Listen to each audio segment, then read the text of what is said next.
In this lesson, we're going to look at the Figma code panel. As a web developer, giving life to the web design is a challenge, but with Figma, it is made easier. You can share your designs to your web developers and they would be able to easily interpret the design by going to the Inspect tab here. By the way, I'm working on a document called Portfolio Layout.fig, which is available on your Tutorial Assets folder.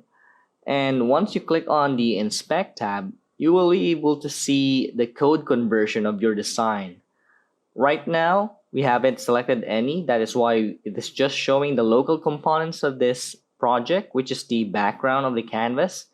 If I click here, you will notice it selected our land section. And on our properties panel, it says landing section.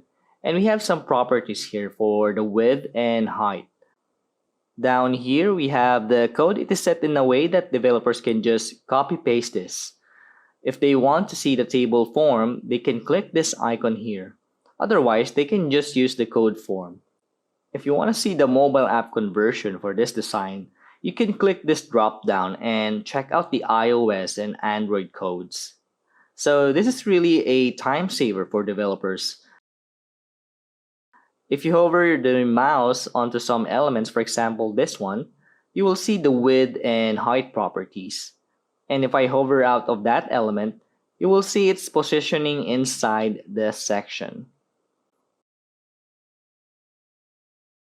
You'll also notice that with this text selected, we can also see the typography of this text, such as font family, font style, weight, size, and line height, and even the color. Then if you need to share it, just click this share button and you can send an invite or a link to the developers.